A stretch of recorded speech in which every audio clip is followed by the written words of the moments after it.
की रात शुरू हो चुकी थी। नीले आसमान में एक गोल चांद उग आया था।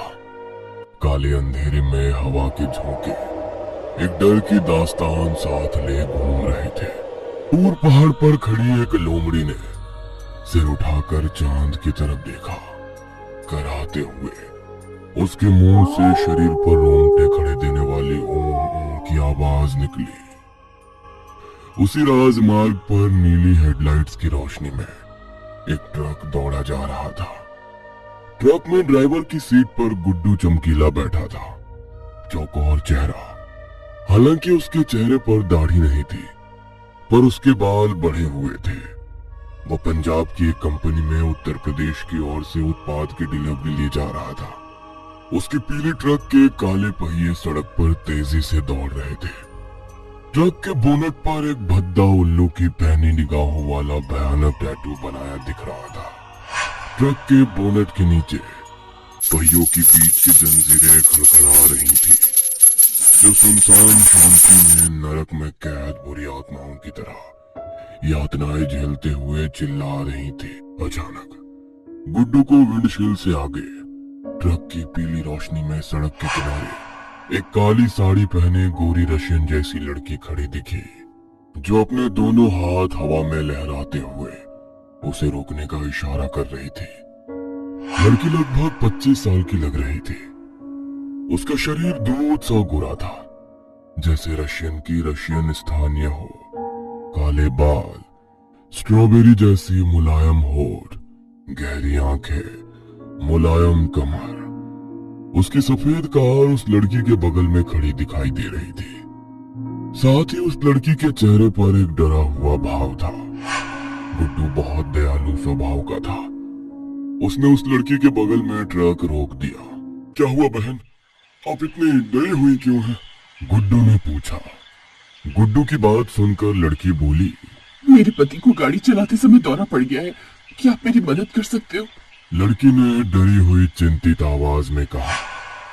लड़की के मुंह से यह सुनकर गुड्डू चिंता से कांप उठा और बोला, जी जरूर, चलिए। गुड्डू ट्रक से उतरा और उस कार के बंद दरवाजे के पास आया। तभी उस कार के आगे और पीछे के सभी दरवाजे खुल गए और उस कार से दो लड़के उतरे। उनके नाम थे रांडूनाथ और आंडूनाथ। ये दोनों हाईवे के सबसे मोस्ट वांटेड लिस्ट के चोर थे, जिन्होंने इस हाईवे पर कई लोगों को लूटा और मारा था।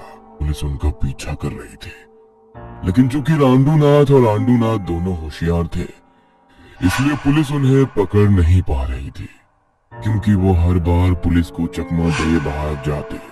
रांडूनाथ और आंडूनाथ के हाथों में चाकू और बंदूकें थी। ये सब देखकर गुड्डू को यह समझने में देर नहीं लगी कि ये लोग चोर हैं और वो बेचारा बलि के बकरे की तरह उनके जाल में फंस गया है। वहीं रंडू बोला, ओए ढकेले ढकल, तेरी माँ ने तुझे बताया नहीं क्या कि रात में सड़क पर गाड़ी नहीं रोकनी चाहिए, क्योंकि हमारे जैसे चोर रात में सड़कों पर घूमते हैं। चल, अब रुक गया है तो बलि के बकरे जैसे चुपचाप पैसे निकाल, वरना इस चाकू से तेरा पेट का सारा केबल कनेक्शन काट दूंगा। हाँ। अंडू ने चाकू हवा में हिलाते हुए कहा, लेकिन मेरे पास पैसे नहीं है साहब। गुड्डू ने दयनीय स्वर में कहा। तभी रांडू आगे आया। पैसे नहीं है मेरे बच्चे? रंडू ने दयालु स्वर में पूछा। गुड्डू ने असहमति में सिर हिलाया।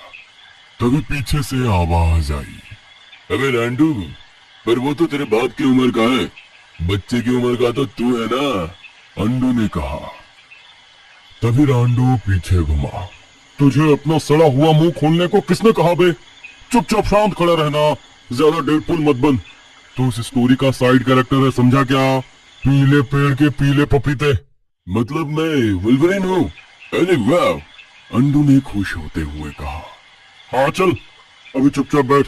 पीले पेड़ के पीले पपीते, ज्यादा मत बोल, तुझे ज्यादा बोलने के लिए ज्यादा पैसा नहीं मिलने वाले डायरेक्टर से। रांडू ऐसा कहता हुआ फिर से गुड्डू के पास आया। ठीक है, तो कहाँ थे हम? हाँ, तो ऐसा करते हैं, ये कहकर उसने अपने दाहिने हाथ का छुरा गुड्डू की छाती पर रखा।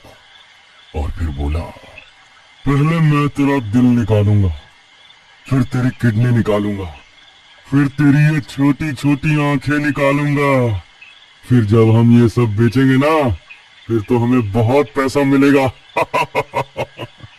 ये कहते हुए रंडू हंसने लगा।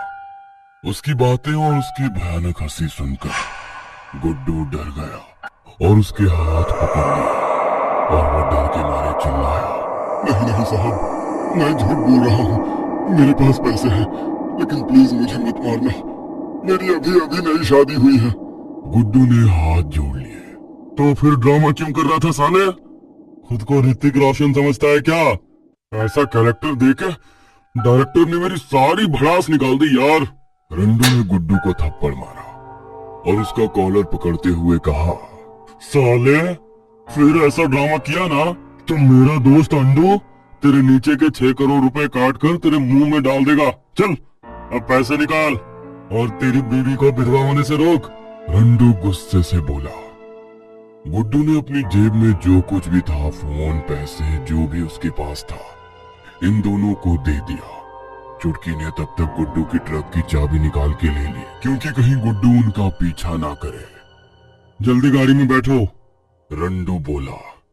चुटकी गुड्डू के पास से गाड़ी में बैठने के लिए जाने लगी। तभी गुड्डू ने उसका हाथ पकड़ लिया।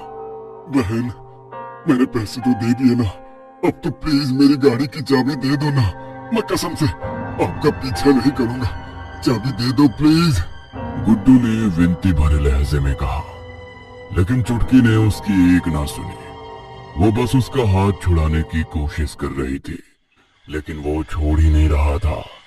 गुड्डू, हाथ छोड़ दे, वरना मेरे हाथ में पकड़ी गन चल जाएगी और तेरे बीवी पे कोई और गन चल जाएगा। रंडू ने गुड्डू को हाथ में पकड़ी बंदूक दिखाते हुए कहा। तभी गुड्डू ने बंदूक से डरकर चुटकी का हाथ छोड़ दिया और हाथ ऊपर किए।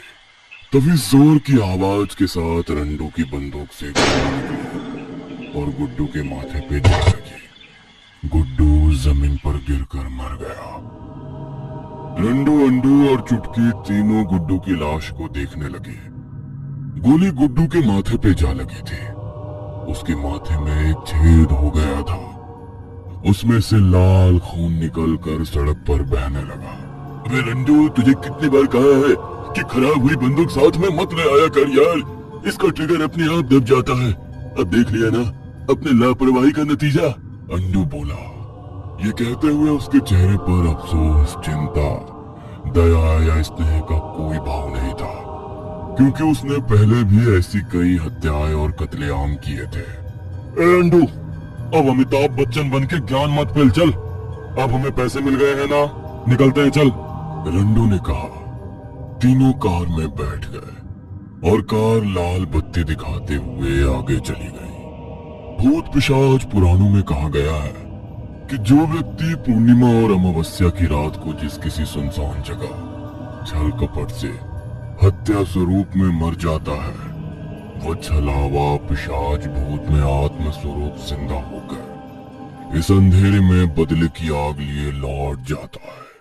पूर्णिमा और उस चांद की रोशनी गुड्डू की लाश के चेहरे पर पड़ रही थी। उस लाश की आंखें आसमान की ओर देख रही थी। एक अजीब सा शांत सन्नाटा छाया हुआ था।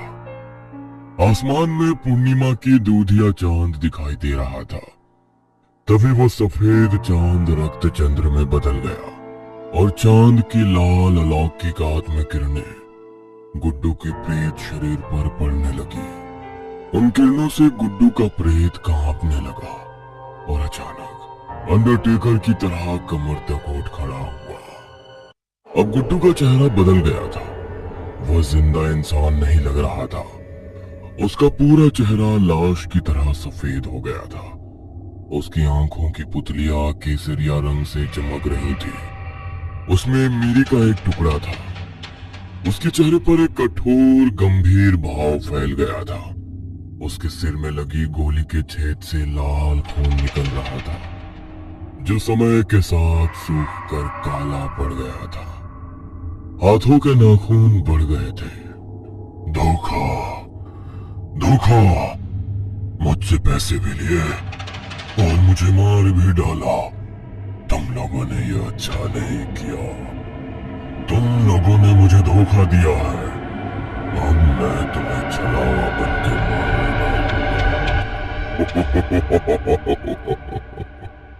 गुड्डू के होठ धीरे धीरे भाग गए और वो छत में मुस्कुराया। वो रास्ते से उठा और ट्रक में बैठ गया। अब गुड्डू एक आत्मा था। उसने अपनी केशरी आंखों से चाबी के छेद को देखा। तभी उसकी आंखों से एक लाल लेजर निकला और उस चाबी के छेद में जाकर घुस गया। धुन, एक भयानक राक्षसी जानवरों जैसी आवाज निकालते हुए गुड्डू का ट्रक हिलने लगा और एक भयानक कान फाड़ देने वाला हॉर्न बजाता हुआ उसका ट्रक रंडू की गाड़ी के पीछे चल पड़ा। रंडू की गाड़ी सड़क पर गुजर रही थी। सड़क के किनारे लगे लाइट के खंभों की पीली रोशनी गाड़ी पर पड़ रही थी। गाड़ी के बाईं ओर काला समुद्र दिखाई दे रहा था। उस समुद्र के काले पानी को देखकर ऐसा लग रहा था मानो जैसे बड़े विशाल मुंह वाले किसी राक्षस ने अपना जबड़ा खोल दिया हो। समुद्र के पानी की आवाज भयानक लग रही थी और पानी की लहरें पत्थरों से जोरदार आवाज के साथ टकरा रही थी। मानो वो लहरें इन तीनों को चिल्ला कर कह रही हो कि भगाओ, गाड़ी तेजी से भगा, क्योंकि पीछे से वो भयानक पूर्णिमा का छलावा आ रहा है। लेकिन किसी को उन खामोश लहरों का मतलब समझ नहीं आया। यही बदकिस्मती थी। चुटकी फोन पर यूट्यूब के animation channel scary crocodile channel पर मौत का छलावा वाला वीडियो देख रही थी। ड्राइवर सीट पर बैठे रंडू ने सड़क के किनारे एक पीले रंग का बोर्ड लगा देखा।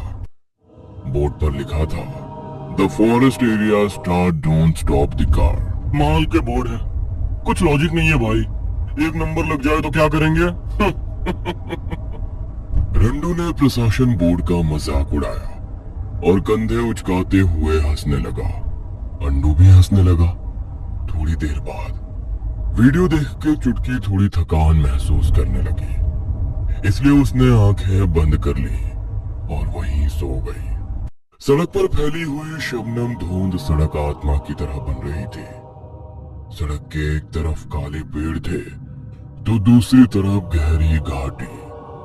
अगर कोई उस घाटी में गिर जाए तो उसके शरीर की घाटी भी नहीं मिलेगी। इतनी गहरी वो मौत की घाटी थी। जंगल में रात के कीड़े चहचहा रहे थे, कौवा चीख रहा था, उल्लू हूट रहा था और बीच में एक भूखा भेड़िया भयानक आवाज में कराह रहा था। हवा इन सबकी मिली जुली और डरावनी आवाज अपने साथ दूर बहते हुए ले जा रही थी। अन्नू ने अपनी घड़ी देखी। 12:30 बज रहे थे। 12:30 बज गए हैं, मैं जरा सो जाता हूँ। अरे घर पहुंचते ही उठा देना, अन्नू ने रंडू से कहा। रंडू ने बस सहमति में सिर हिलाया। अन्नू ने अपना सिर सीट पर टिकाया, आंखें बंद की और सो गया। अब गाड़ी में सिर्फ रंडू था और उसके साथ कोई था तो वो चारों तरफ फैला सन्नाटा। गाड़ी के बाहर पेड़ों के चारों ओर छाए अंधेरे को देखते ही रंडू की सांस अटक गई। रंडू ने अपने सिर के सामने लगे आईने से पीछे देखा। चुटकी पिछली सीट पर सो रही थी। अचानक रंडू को लगा कि उसकी पिछली सीट पर एक काली परछाई बैठी है, लेकिन जैसे ही उसकी नजर उस परछाई पर पड़ी वो गायब हो गई थी। रंडू को लगा उसे भास हो गए। फिर रंडू सीधे आगे देखते हुए फिर से गाड़ी चलाने लगा। 5 मिनट ऐसे ही बीत गए। गाड़ी चलाते हुए रंडू का ध्यान साइड वाली खिड़की से बाहर गया। उसने देखा थोड़ी दूर एक विशाल काय पहाड़ी जैसा ऊंचा बरगद का पेड़ है और उस पेड़ के नीचे एक गोल गहरा कुआं है। उस बरगद के पेड़ की शाखाएं किसी चुड़ैल की लंबी भुजाओं की तरह नीचे जमीन तक लटक रही थी। जमीन पेड़ से गिरे भूरों पत्तों से अटी पड़ी थी। जिनमें से कुछ कुएं के पानी में भी गिरे थे। रंडू ने 2 सेकंड तक कुएं को देखा, फिर सीधे आगे देखते हुए गाड़ी चलाना शुरू कर दिया। इधर रंडू की कलाई पर बंधी घड़ी अभी भी 12:30 दिखा रही थी। समय 1 घंटा भी आगे नहीं बढ़ा था। कहते हैं ना कि अगर इंसान छलावे माया के जाल में फंस जाए तो समय की सुइयां रुक जाती हैं। समय चलता है पर घड़ी की सुइयां रुक जाती है। ये सुइयां भी किसी खतरे की पहले से चेतावनी देती है, जिसे पहचान लिया तो अच्छा है, वरना इंसान छलावे की जानलेवा मेले में खोया खोया सा भटकता रहता है। अब इन तीनों के साथ वही जानलेवा दौर शुरू हो गया था। थोड़ी देर बाद रंडू का ध्यान फिर से दाहिनी तरफ वाली शीशे की खिड़की से बाहर गया। तभी उसके चेहरे पर एक सवालिया निशान उभर आया, क्योंकि 2 जंगल में वही पेड़, वही बेहुदा पेड़ और उसके नीचे कुआं था। ये कुआं वापस कैसे आ गया? मैं तो इसे पीछे छोड़ आया था, रांडू ने मन ही मन कहा। यह अजीबोगरीब घटना जो घटी थी उसकी समझ से परे थी, लेकिन वो अब भी अनजान था। उसे नहीं पता था कि ये एक छलावे का भ्रामक भ्रम था। गाड़ी कभी सीधी सड़क पर चल रही थी, कभी घुमावदार सड़क पर। बीच बीच में रंडू को वो भयानक बेंटगे आकार का बरगद का पेड़ और वो कुआं आते दिखाई दे रहे थे। जो कुछ हो रहा था उसे देखकर उसकी हिम्मत हर पल कमजोर होती जा रही थी। साथ ही यह खड़ी आड़ी घुमावदार घाटी भी जानी पहचानी हो गई थी। वही सड़क पर बार बार ऊपर आ रही थी। उसे ठीक से पता नहीं चला था कि आखिर हो क्या रहा है। आखिरकार निराश होकर वो ये सोचकर कि वो गाड़ी चलाते चलाते थक गया होगा और एक जगह बैठे बैठे रंडू ने उस सुनसान घाट में सड़क के किनारे अपनी गाड़ी रोक दी। रंडू ने देखा कि गाड़ी में सब सो रहे हैं। उसने अपनी तरफ का दरवाजा खोला, गाड़ी से बाहर निकला और बाहर आते ही घाट की सड़क पर कड़ाके की ठंड ने रंडू को जकड़ लिया। हे भगवान, कितनी ठंड है! रंडू ने अपनी पैंट की जेब से गोल्डमैन सिगरेट का पैकेट निकालते हुए कहा। उसने एक सिगरेट निकाली और उसे मुंह में डाल लिया। उसने लाइटर से उसे जलाया, एक जोरदार कश लिया, फिर नाक और मुंह से धुआं निकाला। अचानक रंडू को कुछ अजीब सा लगा। उसने अपनी दाहिनी तरफ देखा, तभी उसके चेहरे पर चिंता और डर के मिले जुले भाव उमल आए। कार से दूर पेड़ों की मृत भीड़ में वही बरगद का पेड़ दिखाई दे रहा था और नीचे खड़ा शापित कुआं दिखाई दे रहा था। रंडू की आंखें धीरे धीरे बड़ी हो गईं, क्योंकि अंडू और चुटकी दोनों पीठ करके उस पेड़ की ओर चलते दिखाई दिए। उनकी चाल मुर्दे की तरह अकड़ गई थी। रंडू ने पीछे मुड़कर कार में देखा, कार खाली थी। अरे, ये दोनों वहां कब गए? रंडू ने मन ही मन कहा और रंडू कार से भागकर उन दोनों आकृतियों की ओर बढ़ गया। इधर जैसे ही रंडू कार से दूर गया, वो कार जो कुछ देर पहले खाली थी, उसी कार में अंडू और चुटकी अब अपनी अपनी सीटों पर सोते हुए दिखाई दिए। तभी चुटकी की नींद खुली। उसने आंखें खोली और सामने देखा, कार एक सुनसान सड़क पर रुकी हुई थी। उसने कार में एक नजर डाली, तभी उसे एहसास हुआ कि कार में उसके अलावा कोई नहीं है। रंडू अंडू ये दोनों कहाँ गए? चुटकी ने तुरंत खिड़की से बाहर देखा। तभी उसने देखा जंगल में वो बरगद का पेड़, वो कुआं और उस कुएं की ओर अंडू रंडू चल रहे थे। ये दोनों मुझे छोड़कर कहाँ जा रहे? चुटकी ने कहा और कार से उतरकर वो भी कुएं की ओर चल पड़ी। और जब उसके पीछे सड़क पर खड़ी कार में अंडू अकेला सोता हुआ दिखाई दिया, छलावा अब अपने चाल में पूरी तरह सफल हो चुका था। रंडू उन काली परछाइयों के पीछे चल रहा था और उसके आगे वो काली परछाइयां थी। जो बिल्कुल अंडू और चुटकी जैसी दिखती थी, लेकिन वे सब बस भ्रम थे। वे परछाइयां कुएं की ओर चली, कुएं के किनारे पर चढ़ गई। चुटकी, अंडू! रंडू बेचैन, चिंतित और डरी हुई आवाज में चिल्लाया। तभी वे काली परछाइयां एक के बाद एक कुएं में कूद गई। नहीं!